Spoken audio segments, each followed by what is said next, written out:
All right. Let's see what we got here. Hey guys, if you guys are watching this, this is just a quick little like how-to for MyFantasyLeague.com for our breakout for the league of record. I guess it's the same for any other leagues, but yeah, this is just the way we have ours set up. So uh, yeah, if you're watching this, that also means you need some help. So I'm just going to quickly run through a couple of things, just the basics. This video is going to be hopefully under 5 minutes or so. So let's get into this.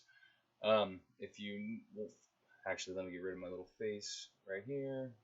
Just watch this. So what you guys are looking at is the homepage for our league.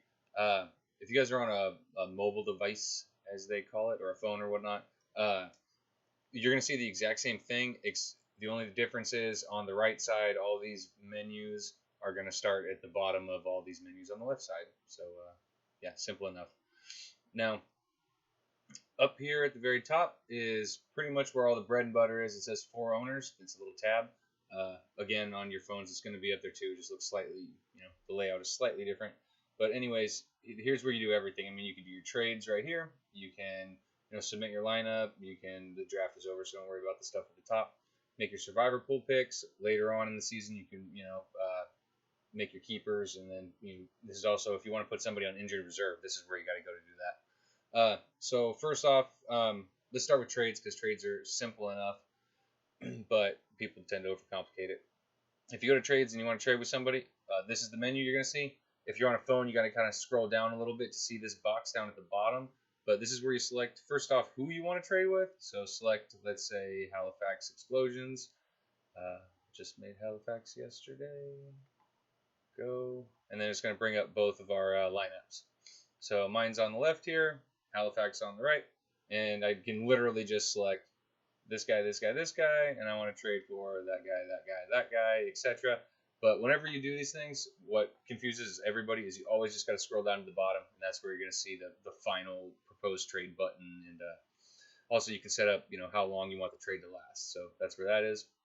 Hit the proposed trade, and it'll go. Now, I'm not going to make a trade right now. And then, yeah, it just will go as long as it takes for them to either accept it, deny it, or they can rebuttal it, whatever the case may be.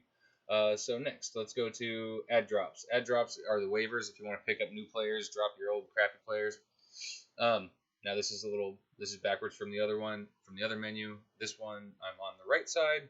So these are all my players. If I want to, I just click one and I can just drop him. But most likely what you're going to want to do is pick a player over here to swap him out with. Now, it starts off just in alphabetical order, which is nonsense. So I always hit the little projected thing up here, and then it puts it in order essentially from who they think is going to be the best, which is a little bit more useful. And then you can select the position down here. So let's select just quarterbacks, and they're already lined up by who they think are going to be pretty good. So you got Mariota, Sam Darnold, a couple of names at the top there, and I can just let's say I want to swap out Blount for Sam Darnold. Why not? This menu pops up down here. How much am I willing to bid? The bids go through every morning at 3 o'clock in the morning, so it's a blind system. You don't know how much anybody else bid. Let's say for Sam Darnold, I want to bid 25 of my, or I have 949 left. So I'm going to bid 25 of that. And it's going to be in group 1, and I'm going to close submit request. Now, if the internet wants to work and it takes me to the next page, all right, you'll see up at the top of the screen here now, there's my waiver request, Sam Darnold to add, Garrett Blount to drop, bid 25, and I'm in group 1 right here. Now, if you want to add some other people, the reason the groups are important is because you're only going to get one player from each group. If I put Sam Darnold in here, let's say I also added Amir Abdullah to group 1, and then I also add Josh Allen to group 1. It's going to start at the top. If I get that guy, it's not going to worry about the 2 at the bottom. But if I don't get Sam Darnold, it goes on to the next guy, and so on. So if you want to make, you need a wide receiver, you need a running back this week. Make 2 groups. Make a group for your wide receiver, make a group for your running back, and there you go. You're guaranteed to, chances are you're going to get yourself at least one of each. So that's how that works. Hopefully that was clear enough.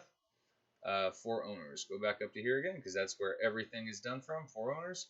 We're going to not worry about keepers right now. If you want to put a player on injured reserve, go ahead and play around with that. It's simple enough to figure out when you get in there. And survivor pool. Let's go to that because we do have a survivor pool on our in our league.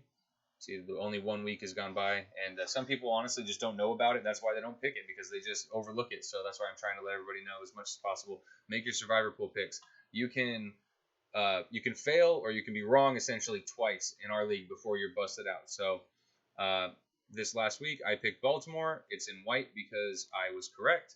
Now Baby Shark here picked Pittsburgh in the survivor pool. This is a perfect example actually. You are picking a team to win, not a team to not lose. So Pittsburgh-Cleveland game was a tie.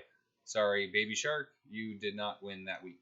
But you get a mulligan, so she can still pick another team right here. But if she loses again, she's out. Whereas I still have 2 chances. So down here at the bottom, that's where you're going to make your pick. It's extremely simple. If I click this one right here, CHI, that's Chicago versus the Seahawks. But it's essentially me picking Chicago. I hit now, and that's going to make my pick. Chicago against the Seahawks is dangerous. Be careful. Anyways, but let's go back to the homepage here. So if you want to, you can go to for owners and then submit lineup, but you don't have to. As long as you already have a team, you can just do it all from right here on the homepage, right near the top. All you have to do is just select, whatever players you want to start essentially, and hit submit lineup right underneath it here. Now just keep in mind, it's not going to let you submit your lineup if you don't put in the right players. You have to know what players you're putting in. Over here it says select 2 to 4 running backs, or 3 to 5 wide receivers, 1 to 3 tight ends. That's because there are 2 flexes. I know the wording of this site, the way that it does that is kind of funny, but that's what that means. So you pick, start with 2 running backs because you are required to have at least 2. So there's my 2. 3 wide receivers, 1, 2, 3. 1 tight end. All right, I'm good to go. And now I pick 2 more of whoever the hell I want, of RBs, wide receivers, or tight ends. I'm just going to go ahead and pick 2 more running backs there. And then you hit your submit lineup, and it should look like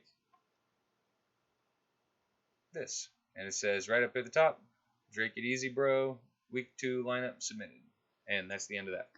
And then you're done. You know that your lineup submitted correctly. If you didn't select the right number of people, or you forgot to put in a kicker, or whatever the situation is, it'll come up in yellow writing up here and just say error, and it's all confusing. That's what's going on. You probably forgot your flexes though. So one last thing real quick. Move down just a little bit farther. So there's your submit lineup. The survivor pool is also right here, so you don't have to go up to 4 owners if you want to. You can just click submit survivor pool picks underneath there, and it'll take you directly to the menu. These are the people that are coming up, head-to-head matchups. The results of last week. So last week, Drake it easy, bro, played against Show Me Your TDs, and I won. It was a good week. Yeah. Anyways, moving on. So this is the overall, divisions and everything's going on there. When the playoffs start, you got your brackets down here, and then you've also got recent transactions here. You can see there's people have been moving stuff around. It's good to see, and I see that people have actually picked up Philip Lindsay, and that sucks because I was going to put in some claims for him today. Thanks, guys.